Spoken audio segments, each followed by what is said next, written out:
Hey you! Yes, you. Let me give you some channel update before you skip the video. It's going to take just 1 minute. I don't know if you have noticed, but I bought new equipment because I have heard your complaints about audio quality and other issues regarding the videos. So that you know, I take your comments into consideration. Just have some patience. This is the first time that I'm actually doing content, and this is still a learning experience for me.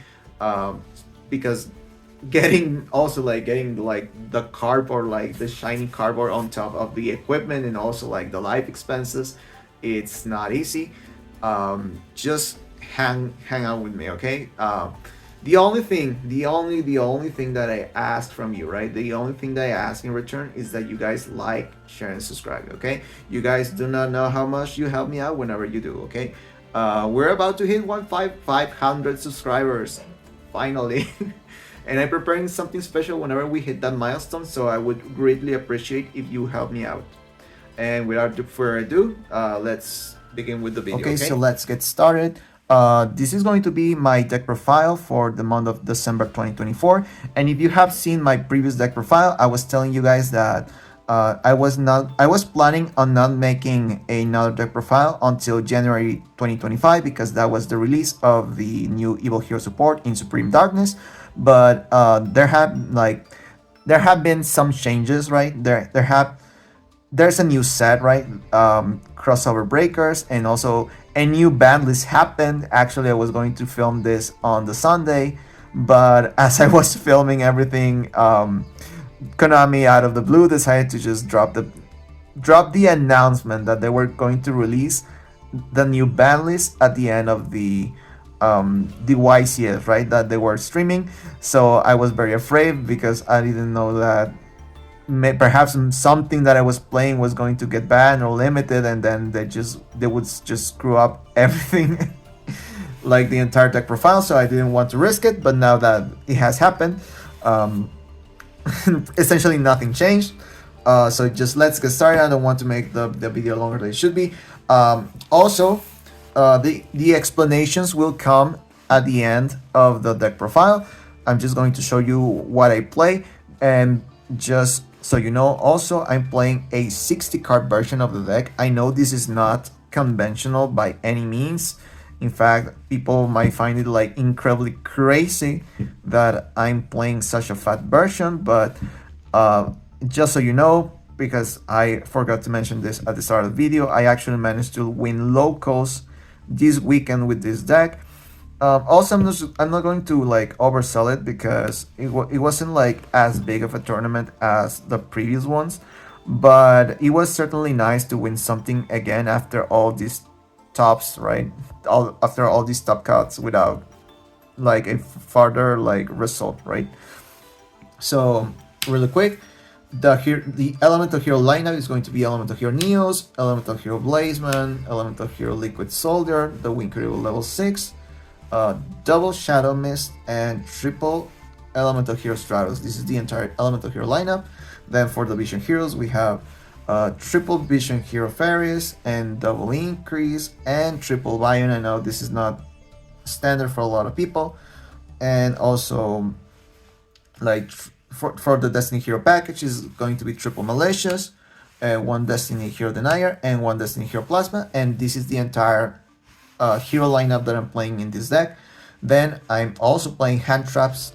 I know this is also not common for heroes in general, because I mean, if you play, let's say, a regular version of heroes, there's just not enough space to play them, and they might also like be a little bit bricky. But I don't know, like I just really like this version. I hope that you guys give it a try, and also I will be explaining how you circumvent some of those let's say potential bricks, right? And also like the hand trap of the moment, right, which is Molshami Fugalos. Also, I'm playing other hand traps like Trolling Lockbird, Nibiru, and triple Ash Blossom. The Ash Blossom is at 3 mostly just because I want it as a counter for like the Molshami Fugalos, on top of just being a really good hand trap. And that is all the monster lineup. Then we have for other cards like triple Forbidden Droplet, Also, triple Crossout Designator. This is the reason why we play hand traps, because not only stops your opponent from playing, you can also like stop your opponent from using this. Like, this is the most disruptive cards that people could use against you whenever you play heroes. So that is the one. Those are the ones that you want to play. Also, like triple mask change, because if they happen to play, I don't know, targeted hand traps like infinite impermanence, or like effect Baylor, or like even the ghost ogre, or I don't know, the ghost mourner, you have a way to dodge it. Like, this is one of the best, let's say one of the better selling points of the deck, right? Also, like triple eco. I know a lot of people don't play it, but I'll get into it later on. Also, like the best cards in the deck: triple fusion, triple hero leaves, and triple fusion destiny. Never play any less than 3. Also, double polymerization. I was playing 3 and decided to cut 1. I'll explain why later on, but I would never play any less than 2, and also I'll explain why in a minute. Also, the one-ups like Call by the Grave and Reinforcement of the Army, Foolish Burial, Pot of Prosperity. This card, I feel like this card actually won me the tournament. This was really important. Whenever it came out, like it really changed things. Like, this was really good. I do not regret putting this in my deck whatsoever. And also, like the Miracle Fusion, and those are all the spells that I'm playing. And finally, for the traps, I'm playing like triple infinite impermanence and one favorite contact. And if you count the cards, this is going to be a 60 card deck.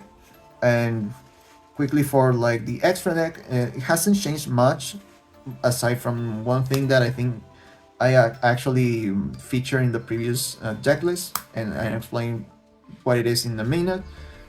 Double Cross Crusader, one Inferno Divisor, one Wonder Driver, and one Dread Decimator. And for the fusions, like the Flame Wingman Inferno Rage, the Destroy Phoenix Enforcer, I would say these are like the two most important cards, the most important fusions in your deck. Obviously, there are other important fusions, but I think these are the most crucial. Destiny Hero Dystopia, because it's just an additional fusion destiny target, and it's an option whenever you have to go into time and you don't want to lose to like the life point stuff. Just deal damage to your opponent. Dangerous, this is needed because there are several combos where you really need to fuse, let's say, Malicious plus a Dark Monster, and that is essentially the only play that you have, so you don't break. And also, I'm playing like the Mask Hero Blast as the mass change target for Stratos, and Darkglow, this is an end piece, one of the better cards in the deck. Elemental Hero Sunrise, also one of the best fusions in the deck because of how generic it is, and also it's an extender, so you can get the Miracle Fusion and such. Vision Hero Trinity, this is getting caught in a lot of let's say extra decks, but I still really like this guy.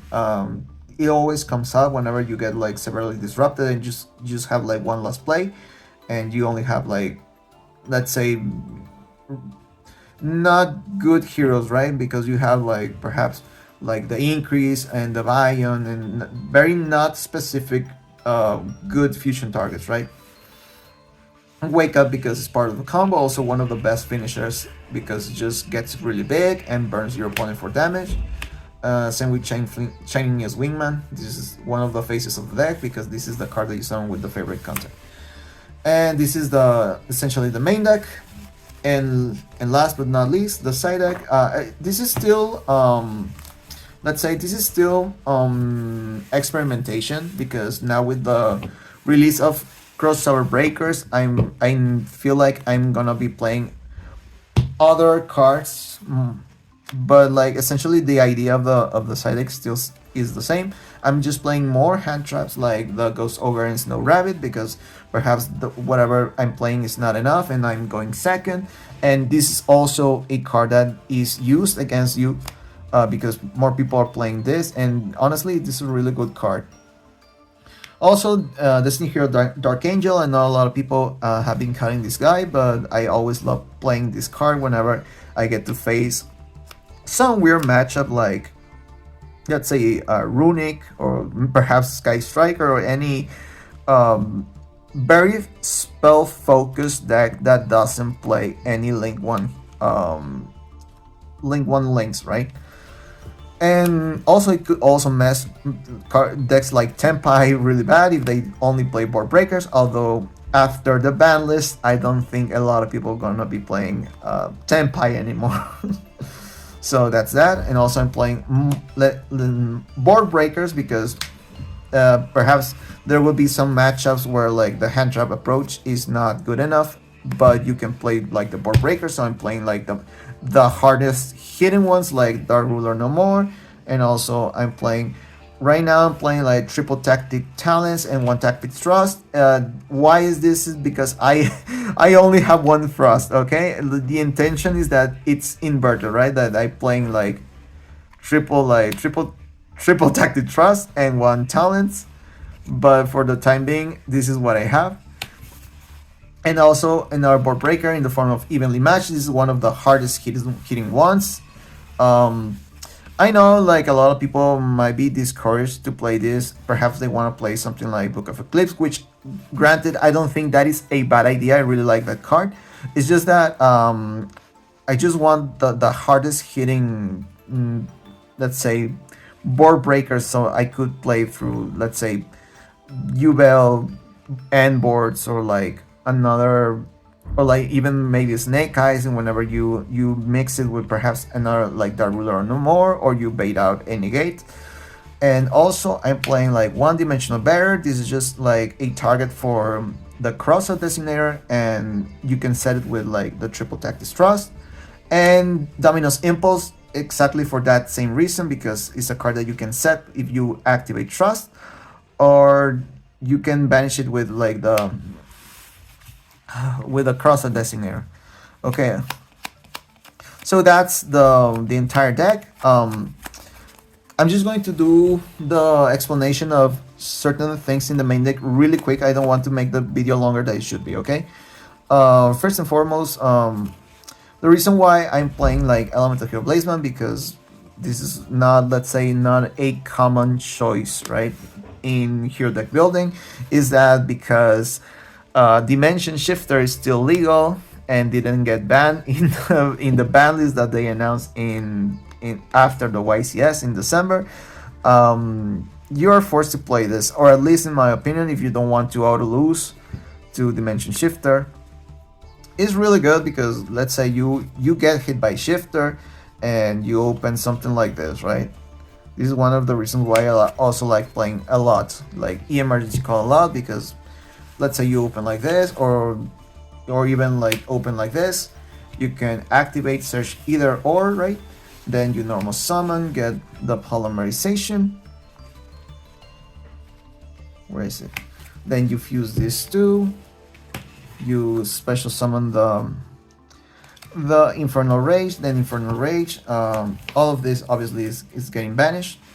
You get the favorite contact in the process, and because you made it with a normal monster as a material, you can give it as a tribute, and you can special summon an elemental hero, which in this case is going to be the Wind Critical level 6. This is one of the reasons too why you play it in your main deck. This card, I think it's really important. I know a lot of people don't want to play like an additional brick on a deck that could be already bricky, but every time that I play, like, it always comes up.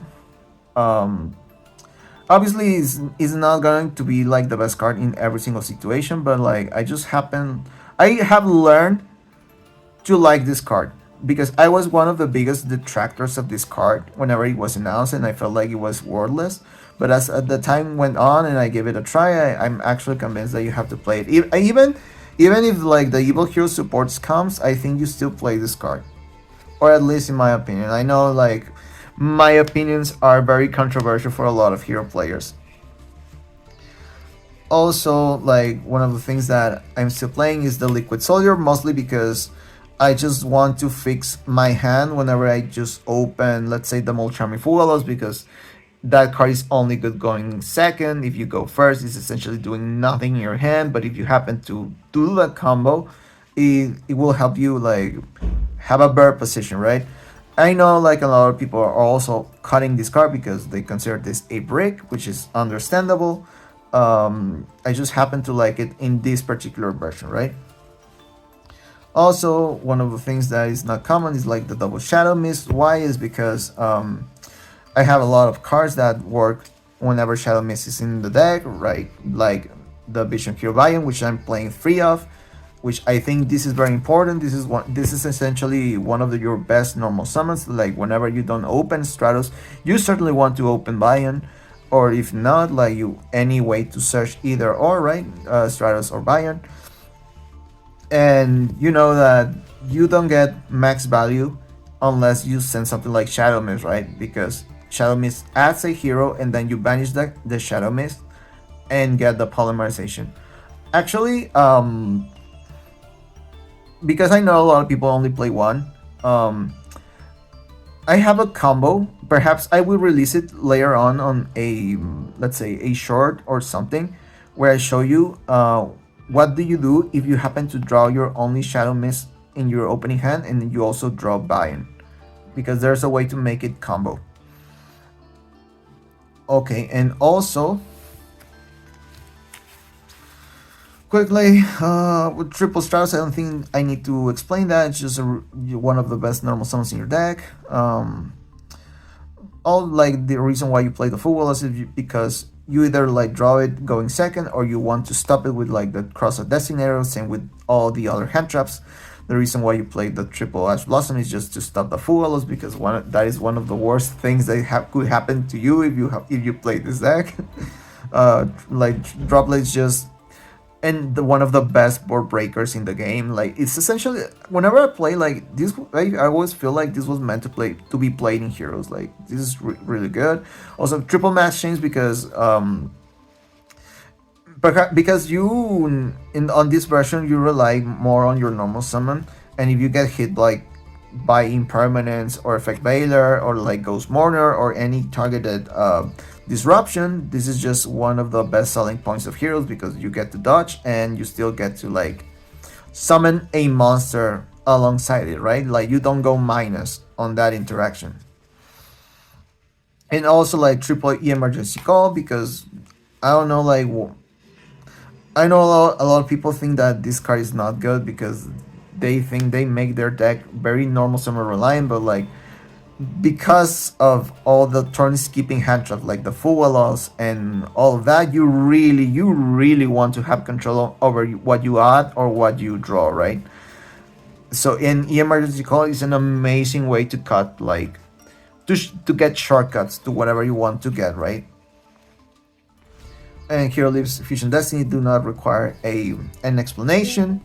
And then we're also playing like the double Polymerization. I know a lot of people think that this is like unnecessary, because you technically only need one to perform, let's say, the standard combo, right? The regular combo that only requires either like Stratos and a hero, or like Fairies and a hero. But people do not know that there are other ways to do the combo, and that combo is like the Polymerization Combo one, which is essentially the fusion of Destiny Hero Malicious plus one elemental hero that is neither dark nor light. And you will be saying, well, this is 3 cards, like why, like this is too much, the other cards is just 2, this is like too much, why would I care doing this combo, right? But the thing is that you can cut this like into this too, because you can activate the emergency call, get like the Stratos, then Stratos gets the malicious, and then this is full combo. And same with like if you open like Blazeman plus malicious, then you normal summon, get the poly, and then this is exactly the same result as opening like Stratos and a hero, or like Fairies and a hero. I always showcase these combos in the description of the video. You can go click and search for like the updated Polymerization Combo Lines, so you know how all of this is combo, and why playing double Polymerization is so important, and why like even when you don't get to see like the Fusion Destiny or the Hero Lives, why it's still very consistent, right? Why the deck is still able to perform on a good competitive level, or at least on my consideration. So that's that. Also, before we finish the video, I'm going to show you, if you were to make like a Primite version of the deck, what would I take out or what would I play, right? Because I don't know if like you guys watched the videos. I was actually playing these cards against some like current modern decks, like the Asamina White Forest, or like the um Labyrinth, and maybe like not as common like the DDD. The only thing that I would give you, like my recommendation, right? A recommendation always. You are the judge of whatever you want to play in your deck. If you have to choose the cards that you want to play, I would say like always prioritize the roar first over like the lordly load. And why is that? Is because this card can only be activated if you have a search target for it. So let's say you happen to draw, like you are playing something like this, and you happen to draw these both, like this card is essentially useless. Any copy that you draw of this is essentially like one black that is doing absolutely nothing in your hand. So I would say like if your plan on, or even if you don't have like the lordy load, just max out on the roar and you're good.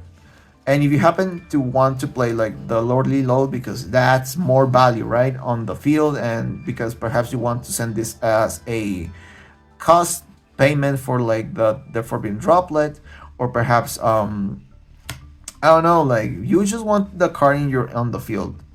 I would say like this is the best, let's say the most compact best value that you can get. I know a lot of people also are playing like the drill beam, right, like the Primite drill beam, but I happen to not like that card very much. I actually play like, I have 3 of that card. I played it at multiples and such, but it's just not, I'm not fond of this card because it's really hard to activate. I just happen to feel like this is really hard to activate because you need either like a normal monster or like a Primate card in your hand. And let's say even if you draw like this, and let's say you activate and get this, you still have to activate this. This is the first action that you have to make in at the start of the game, because you're required to have no monsters in order to resolve this card. And let's say you activate this, it's no longer in your hand, so you cannot activate this. You still have like, you still need like another Primate card or like another normal monster alongside it, right? So honestly, I mean, I'm not going to discourage you from trying or like testing it yourself, but I just think that this particular card for this deck is not good enough. I wouldn't recommend this over another non-engine, like let's say Droplet or like Cross a Designer or like Triple Tactic Trust. Like I would rather play those cards than this, even though it is searchable. This is one of the good things about it, is that it is searchable. But yeah, and also like as my normal monster targets additional to Neos, I'm also playing like the Avian and the Burstinatrix. I like this because essentially it's just, I like these cards. I just sometimes I like to put up my like anime protagonist shirt and just use the original ones to make the Flame Wingman. I know a lot of people are playing like the Sparkman and Clayman because they also want to play the number 41 Bagushka, the Terrible Tire Tapir. I don't play it because I just really like my extra deck. I like it. I would perhaps just take one spot for like the Flame Wingman, so I have a way to reveal it with the Infernal Divisor, but this is what I would be doing, okay? And what would I take out, right, for those cards? First and foremost, because these cards are essentially Garnets, you will be forced to replace it with other elemental heroes, so I would be taking perhaps like the Blazeman and the Liquid Soldier. Honestly, I don't like doing this, but there's no space for the deck if you were to play it like this. And also, perhaps I would be taking like one Mass Change and other non-engine, perhaps like let's say like the Nibiru and the Lord Drawn Logber, and that way you can fit in like all these 5 cards, right? 5 for 5. And if you notice, like, this is kind of dangerous because I mean these cards are really good. They're a really good complement to the regular strategy. They always add value to cards that you already play and give you combo. The problem is that these cards are just not good at breaking boards. Okay, that is what I found out whenever I was playing. Like whenever you go first, this card is amazing, but if you're going second, you're just waiting for you to get like hand trap or like getting disrupted by an established board, right? Or like even if you over rely on the lordy load, you may get perhaps like ghost and ogre. You don't want that, right? So yeah, that is what I would take out or play if you want to play like the Primate version. It is really fun. Like I wouldn't lie to you, like I really like this version because it does some stuff that not even like the evil hero support can do. And I'm being very honest with you, like this is really good, but obviously at the end of the day the evil hero stuff is better because it's searchable by just normal summoning stratos, and it also helps you like circumvent some other stuff, like just continuing playing from just a discard from your hand is just really good whenever you activate like the evil assault. But at this point, you guys, you know that I'm just waiting. I'm in the waiting room for like the new evil hero support. I already got some of the cards that maybe I may play. Although I gotta be honest, perhaps not everything that I was showing on the combos may make it on the final version of the deck. But I would certainly try it out regardless because I just want to know how it does, how it well performs. And I'm just giving you guys my, let's say my findings about it, right? So I don't want to make the video longer than it should be because I've been rambling for so long. I just hope that you guys like the video, like, share, and subscribe. But if you're not doing any of that, at the absolute least, please leave me a comment. I always love reading your feedback. Okay, so this is Lester signing out.